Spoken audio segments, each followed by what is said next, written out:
હમણાં 2 દિવસથી એક ચૂતિયાનો વિડીયો બહુ માર્કેટમાં ફરે છે અને ચૂતિયાને એવું છે કે જે મોટા લોકો હોય, જે કામ કરતા હોય, જે વધારે ફેમસ હોય, જેના વધારે સપોર્ટર હોય, એમના વિશે બોલીએ એટલે આપણે ફેમસ થઈ જઈએ. અને એ ચૂતિયો એવું કહી રહ્યો છે કે દિલીપ મામાએ કોઈના કંઈ પૈસા લીધા છે કમલેશભાઈ કરીને, અને એ પૈસા પાછા આવવા માટે મહિપતસિંહ બોલતા નથી. એ ચૂતિયાને કહીશ કે દિલીપ મામાને જેને પૈસા આપ્યા હોય દિલીપ મામાને, એ વ્યક્તિને લઈને અને એને પુરાવા લઈને અહીં આવી જા લવલમાં, વસો તાલુકો લવલ ગામ. મારો મોબાઈલ નંબર 8768888088. ફોન કરજે. ચૂતિયો બોલું. ચૂતિયો એવું ના કહેતો, તારું નામ કહેજે અને કહેજે કે ભાઈ આ આવું છે, તું પુરાવા લઈને આવી જા. બાપના બોલથી આ દરબારનો દીકરો બોલે છે. તને એવું કે દિલીપ મામા ફોન નહીં ઉઠાવતા, દિલીપ મામાને ઘેર લઈ જઈશ, ઘર મેં જોયું છે. અને દિલીપ મામા નહીં આવે તેનું ઘર વેચીને એના પૈસા હું કાઢ લઈશ. પુરાવા લઈને ખાલી આવી જા. ચૂતિયા ફોન ઉપર વિડીયો બનાવીને વાર્તાઓ ના કરીશ. અને બીજી વસ્તુ, બીજા સંસ્થાઓના બદનામ ના કરી. પોપટભાઈ, જલપાબેન, ફલાણું ટીકણું, તો જ્યાં ધંધો કર્યો હતો ત્યારે મહિપતસિંહ અને પોપટભાઈ, જલપાબેન પૂછીને ધંધા કર્યા હતા. પૈસા ઓના આલ્યા હતા, નોલા ના હતા, ઓના આલ્યા હતા. જ્યાં તમે કઈ બી વ્યવહાર કર્યા હોય, કરોડો રૂપિયા એમને માલ દીધા. કોઈ બી એ કે મેં કરોડ રૂપિયા લે એમને માલ દીધા હતા. લઈને અને આલ્યા બી હોય તો પુરાવા લઈને આવી જાય. બાપના બોલતી છું, બોલું છું. પૈસા કઢાવવાની જવાબદારી મારી. બાપુ બોલેગા.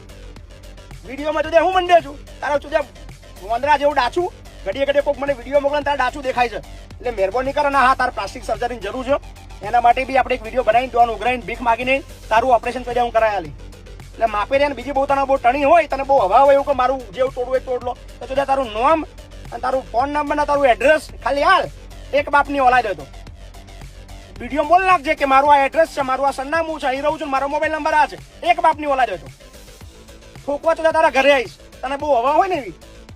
ખબર છે મહિપતસિંહ ઉશ્કેરવાનું કામ કરું છું, સમાજ વચ્ચે વિગ્રહ થાય, પટેલના દરબાર વડી મરે, એવા ચોદા તારો ધંધો છે. પણ છાતી ઠોકીને બોલું છું, વાત મોઢા પર જ કરીશ કે ઘરે આવીને ચોદા ઠોકી માપમાં બોલવા માપ રાખજે. તારે વિરોધ કરવાનો તો અધિકાર છે. મહિપતસિંહ ફાઉન્ડેશનનો વિરોધ કર, મહિપતસિંહનો વિરોધ કર, પણ શબ્દની ગરિમા રાખીને ચોદા વિરોધ કરજે. બાકી ગોબા ઉખડી જશે. ઘરે આવીને ઠોકીશ એમાં ભૂલ નહીં.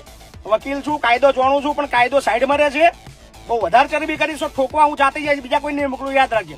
અને એક બાપની ઓલાદ હોય તો વિડીયોની અંદર તારું એડ્રેસ ને તારો મોબાઈલ નંબર ખાલી એટલું બોલ નાખજે. એક બાપનું ઓલાદ હોય. બાકી બીજા વિડીયોની અંદર ફલાણું આવું કરે, સમૂહ લગન તો જા વરાજમાં તારા બાપો પહેણાવા આવવાનો હોય ઘડી. સમૂહ લગને થવાના, હજુ 2 હોસ્પિટલ બનવાના, બીજા 10 અંકુલ બનવાના.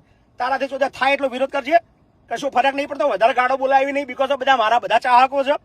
પણ એવું ના માનતો કે મતલબ બાપુ બોલતા લે નવરા નહીં. હવે તમારે જે હો ચૂતિયા હવારમાં વિડીયો બનાવી દે, પછી જવાબ આલા, પછી તારા બાપો નોકર છે. હા, પછી બધા ઘણા કોમ છે. 4000 લોકોને ખવડાવવાનું, પીવડાવવાનું, એમને રાખવાનું ઘણા કોમ છે. તારા ચૂતિયા હવાર મોટી વિડીયો બનાવી દે, બાપુ જવાબ આલે. નવરા નહીં. હા, હાથમાં આવ્યા તો ગોબા ઉખડી જશે, એ યાદ રાખજો. એવું ના માનતા કે હંતાઈ દઈશું કે ભાઈ અમે સહેજ અમને ટાઈમ મળ્યો, અમને એકાદ દિવસ બી ટાઈમ મળ્યો તો તમને લોકેશન કાઢતા અમારે કલાક જેવું લાગશે અને પહોંચી જઈશું અને ગોબા ઉખડી જશે, એમાં ભૂલે નહીં. એટલે માપી વિરોધ કરો. વિરોધ કરવાની બિંદાસ છૂટે. મહિપતસિંહ વિરુદ્ધ તમારે જે બોલવું એ બોલો, પણ શબ્દની ગરિમા રાખીને પુરાવા હાથે બોલજો. બાકી ભૂકા કાઢી નાખી. યાદ રાખજો. હા, મોકલી દેજો ચૂતિયા લગીને વિડીયોને. બાપુએ જોરદાર મિત્રો જવાબ આપી દીધો છે. તો હવે આ વિડીયો પેલા ભાઈ સુધી પહોંચાડી દેજો અને વિડીયો ગમે તો વિડીયોને લાઈક કરજો અને તમારું શું કેવું કમેન્ટમાં જણાવજો.